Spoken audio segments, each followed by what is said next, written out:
Okay. So I trade that until maybe like 11:30, 12ish. Then I go to sleep. And I wake up around like 1:55 a.m. I just, Damn, bro. I What the? just, I just wake up for a short period of time. I just wake up Okay. if there's a setup happening Right. on London session. Right. I'll take the trade. If not, I wouldn't take it.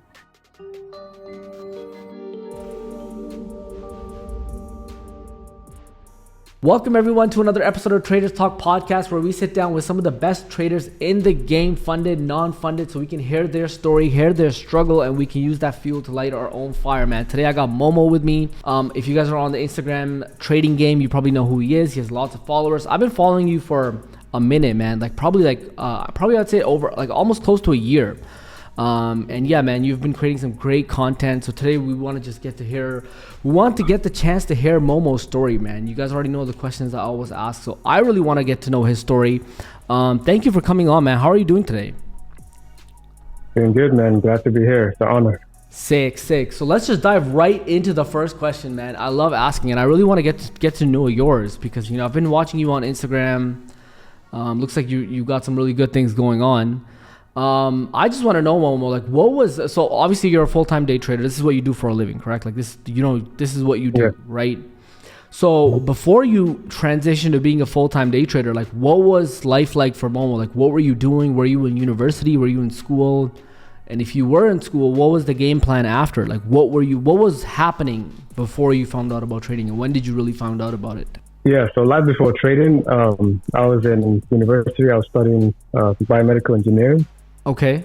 So I found trading, in my like late sophomore year, early junior year. Okay. So I was just a regular student before trading. I was always looking for something to do that's not a 9 to 5. Right. I remember like in my early years in college, I would even Google like how to make money online. Right. I never really found anything, or got into something. But like later on, I happened to find Nick. To someone I knew. Nick Sean. Yeah. And then I got into trading that way. Okay, well, when was this? How many years ago was this? This was about 5 years ago. Okay. And like, was Nick like somebody you just knew from like school, or like you found him like through the trading community? Oh, I found him through someone who knew him, like an old friend that I knew. And he was trading at that time? Nick or the friend? Yeah, but the Nick, was Nick trading at the time? Nick, yes. Yeah. Okay, was your friend trading as well? Yeah, he was trading. No. Okay, so you kind of found out about trading through okay, that's kind of like how I found out about trading through a personal friend. And then, but like, what was your game plan? Like, were you going to finish school and then like go find a job or something? Like, what did you want? Or did you already want to make money in a different scenario, like not a 9 to 5? Yeah, I've always, like, even in school, I've always wanted to make money and not a 9 to 5. Right. But my plan was to graduate, start working. Like before I found trading and all that. Right. My plan was to graduate, start working, build up capital, and then figure out like something else to do, like some business to open or something else, Okay, cool. And you went to university here, like in Texas, there? Yeah, I went to University of Texas in Arlington. Sick. All right, cool. So now, at the time that you found out about trading, how did you go about the learning process? Was it just through Nick, or like did you start going on YouTube? Did you buy any courses at that time? So when I started, I just learned from Nick, and I only learned one strategy, which was divergence. Okay. And that's the only strategy I used. Like I didn't know about like YouTube and there's other traders or anything like that. So most of my learning was just experience. Just spending non-stop time on the charts because I had a specific routine.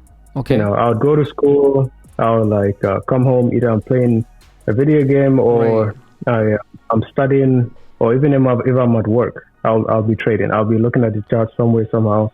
At school, like I'll be addicted to the charts. Yeah, that's kind of super addicted to the charts. So, you were doing this while you were in school, like so this became like something you were doing on the side, and you started learning. So. Obviously there's a process that everybody goes through. You don't just become profitable overnight. How long do you think from when you started giving it your, like your all, or when you got addicted, until you started actually making some money, like you made your first profitable month? How long was that window for you? Yeah, for me, it was under 2 years. Like Sick. I became profitable with just one strategy under 2 years. Right. And yeah, there's this video like of me and Nick on his YouTube, Okay. and yeah, we had like a little interview because I became profitable super fast. You know, That's pretty cool. I at that time I believe I converted like a $300 account to like about 5K, something like that. Right. Sick. You know, with just one strategy. So I was pretty lucky to have a smooth start. I guess Right. my rocky path came later on and not even early on, which is That very happens. rare. That Yeah. I've heard that from a lot of people, and you can be a great trader. That doesn't mean that you're always going to be profitable. Even with trading, you'll have even the best traders will have like rough months or losing months, losing quarters. I've talked to somebody who's been trading for 10 years, and one of the things he said was, I've in the last 10 years I've had a losing year, I've had a losing quarter, like, you know what I mean? So I've heard that too. yeah, Actually. so it's I'm sure I've had a losing quarter in the last 2 years. I'm sure I'll have a losing year at some point. It's probably gonna suck, but that's where I think you have to have other plans in place. So like, what's your like trading routine at the moment? Like, how do you live your life around trading? At like, when do you get up? When do you trade? Or is it just like freestyling whenever you want? So I get up. So I have like a routine where I get up in the morning around Right. like between 6 to 7. I Okay. get up at that time to trade New York session 6 to Okay. 7 a.m. And then I trade until around like 10:30 a.m.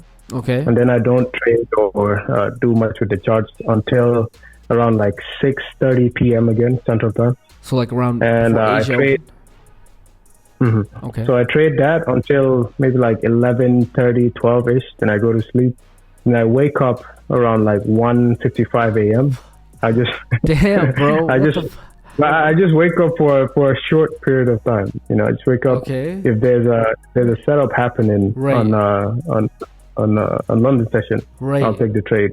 If not, I wouldn't take it. That's I'm ruining my crazy. sleep schedule. So you sleep for like an hour Yeah. and then you'll get up. Will you like get out of bed and go on your like trading setup? No, I'll just check it on my phone. Check it on your phone. It's just a London open strategy Right. that I just check on my phone. If I see a setup, I just take it. If not, just go back to sleep. But if you take that setup, do you stay up to monitor it, or you'll just take it, enter, put your stop loss, go back to sleep? Normally I'll monitor it because it happens like the setup will play out most likely within like 30 minutes max. Oh, okay. Damn. Like 30 Right. minutes max. It's just a scalping strategy I have. It's one Okay, of my so strategies. Yeah. is that your main thing? Like, are you scalping a majority of the time? No, I rarely scalp, honestly. Okay. I mainly Cool. just swing trade and day trade. Okay, cool. And then so, man, that's crazy. That's funny. So, I mean, trading is what you do. I mean, how has trading changed your life? Like, you're obviously in a different place than you would have been if you completed that. Like, if you just went and got that job, I'm sure you would have gotten a good job. You were doing a great degree. But how is like? Can you explain how trading has changed your life? I mean, trading just gave me freedom and access to everything I've ever wanted. Like the lifestyle, the money, the everything. The So nice i8, it's made my life more free. the Tesla. Yeah, that's sick, bro. That's sick. And then you definitely get that time freedom, right? To wake up, like you're waking up at random times, you're going to sleep. You could do whatever. Really, you could do whatever you want, right? One of the biggest accomplishments that I was able to do this year, and I never thought this would be possible, was like I quit my job last year, and this year I moved like literally across the world from North America over to the UAE. Like that's a big thing that I don't think I would have ever been able to do if I was still working at my corporate job. It would have always been a dream for me, and I was only able to accomplish that now. Now That's moving on awesome. to like in terms of funding, there's a big like everybody who's coming into trading is just wanting to like throw money at challenges, and they seem to think that that's the only way to make money. Was your start like your first profitable your own money, or did you get into funding real quick ever? Yeah, so I actually learned about funding and funding programs much later in my career. Right. So I started with just trading my own regular capital. My dad actually, gave me $500. My usual story. He gave me $500. I had to use $200 to, pay for some bills because I was in college. And I started with just $300. Damn. So I started that and started trading divergence started learning, and by that time, I didn't know much about like risk management and all that. Right. But I was practicing proper risk management, perfectly, in those earlier years, because I was just using like point 0.1 lots and 0.05 lots and all of that. It was going pretty smooth. I think that's a key takeaway from you is your early success was more like you didn't, because a lot of people will early on like me is just you're just trying to flip accounts, you're dropping like one lot on a $500 account, and then I don't think you had many experiences of blowing accounts because you were indirectly managing risk, which is like the most important fucking thing that you can do, really. That's pretty much the most important thing. Do you have any rules in place now if you go through like, because everybody's gonna go through a losing streak, do you have anything you do to like calm your nerves, or will you stop trading if you take too many L's in a week, things like that? So I would stop trading if I'm taking too many L's, because this is the thing I realized later on in my career. Like I've always known the importance of psychology, but I never really felt it. Like never really felt and like experienced the true importance. Until later on, I just had stuff going on in my life, and that's when I started having like more like significant losing streaks and all of that. So like for me now, having any type of consistent losing streaks, I just stop trading and see what's going on in my life. Because once you understand your strategy and you know how to trade, and you end up being in a losing streak, either it just happens, the market's just doing what it does, or you're probably doing something wrong. You're probably the problem. And sometimes you can't see yourself and the mistakes you're making until you like actually just stop trading. Like stop trading, do something else, and let your mind reset. It's very important to let your mind have a full reset. Yeah, I think you hit that right on. It's either the market is not working well with your strategy, which happens from time to time. Sometimes your strategy does really well, but then somebody else's strategy will be doing really well at the time, or it's just you. And the most important thing that you can do is really just stop and take a step back, because if you keep chasing and you keep trying to make that money back, that's when like a lot of f ups happen. So going back to funding, have you at this point done any funding challenges? Have you been funded with any company? Yeah. So I've passed like a lot of funding programs, and I've lost a few during like during the crypto market. During the crypto market, I lost a few because I was trying to like long crypto and make like so much more. But I got funded with FTMO, my Forex funds, FMS, which is like Level Up Society. Right. Now they transitioned to Level Up. I passed top tier. I was actually the first trader to get 600K on top tier trader. Okay, cool. Those are the main funding programs I got. Right, sick. And obviously funding is a great opportunity at this point. I mean, you're probably one of the few people who's been able, you're one of the few people who took $300 and didn't fuck it up, because it's really hard not to because having a small account makes you over leverage, because you're trying to like, nobody wants to see $3 on the screen. Like, you know what I mean? If you see all these people on Instagram making all this money. So I think you had a really disciplined start, man. You weren't really like trying to just flip accounts or anything. So I think that's the proper way to do it. Do you think trading has brought in do you think you had to change anything in your life to become a better trader? Like maybe like be more disciplined in other areas of your life, or were you already like good at that? I feel like you were already good at that. Yeah. Yeah. No, the thing is, when I really look back at it and see like my whole journey throughout all these years, I think back to when I just started. Right. I think my mindset was in such a perfect like state of mind, because I was never exposed to like the Instagram lifestyle and it was the right people timing. Making like 10K a day and 50K a day. I was never exposed to anything social media of trading. Like literally, I knew Nick. I was in Nick's community. And I just focused on trading myself. There was at that point, I've never seen a video on trading outside of watching Nick's post, or any other trader. I didn't know about any other trader or anything at all. So I think that really helped me, like really just focus on trading and learning the whole process. Because like seeing like $5 gains and $10, it was never really a thing. Like there was no such thing as like a big number or a small number. It was just gains.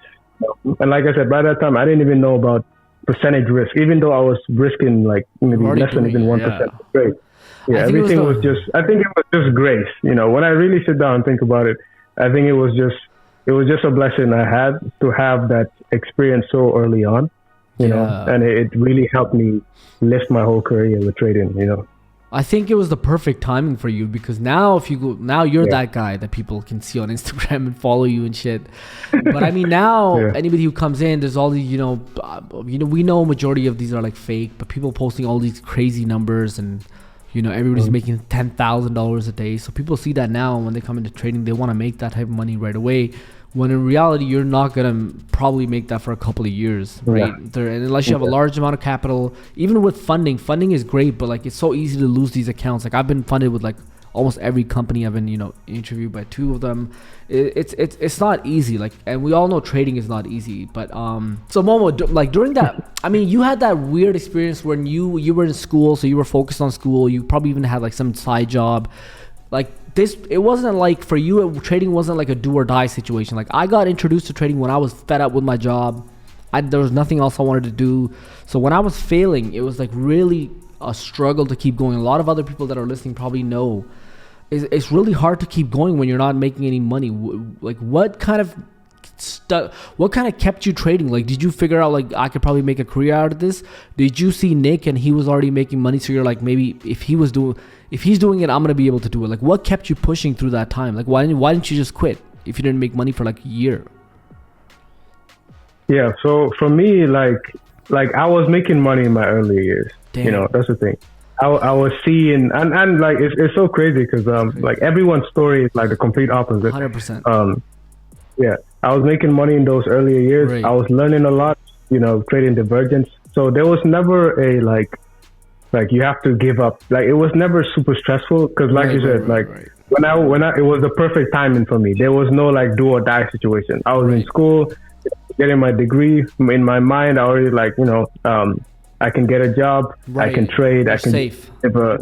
yeah, I was safe. There was no like pressure in my mind, anything like that.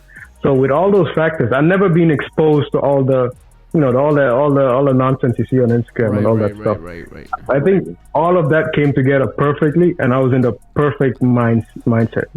Like psychologically, I was in the right mental space. I think you were, yeah. That's crazy. That's it's sort of the opposite of what everybody went through, but it was also your circumstances at that point. Now, all right. So I mean, how would somebody? Okay, so let's say somebody wants to learn from you, right? You obviously have a strategy that works. You're pretty successful with your trading. I see you post trades all the time on on Instagram and stuff.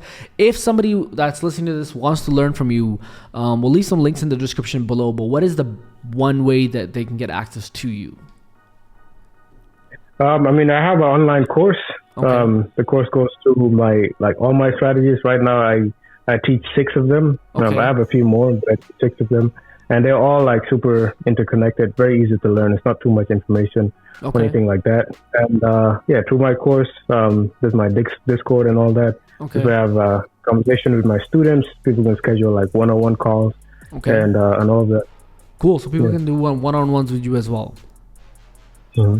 All right, sick. So what I will do is I'll leave the link in the description below. Now, before we wrap this podcast up, what is one piece of advice that you could give to somebody? I'm sure you have students and people reach out to you all the time that's kind of like stuck in maybe in a break-even phase. They haven't pushed through the wall into like making any money, or they haven't withdrawn any money, and they're kind of stuck. And they like, what is one piece of advice that you could give to like the stuck trader? I mean, the best piece of advice I would give is to journal, to collect data. Okay. Because, if you're trading and you're losing, you should be learning from every single loss. Like every single loss should teach you something to prevent that loss. You don't want to be repeating the same mistake over and over and over. Right. You want to journal your trades. You want to be in the right mindset. You want to think long term, and you want to also dissociate yourself from like everything that could mess you up psychologically, like the 10K a day lifestyle, all that stuff. You want to separate yourself from that, and you want to really and focus on the long term. Because like let's say right now with a like about $2,500 investment, you can get hundreds of thousands of dollars. with Right. just a few months of consistency. Right. You know, a few months of consistency, your life could completely change just like that. Facts. You know? Yeah. That's 100% true. All right. Thank you, Momo, for coming on the podcast. I really appreciate you. We'll leave all of Momo's links in the description if you guys want to reach out to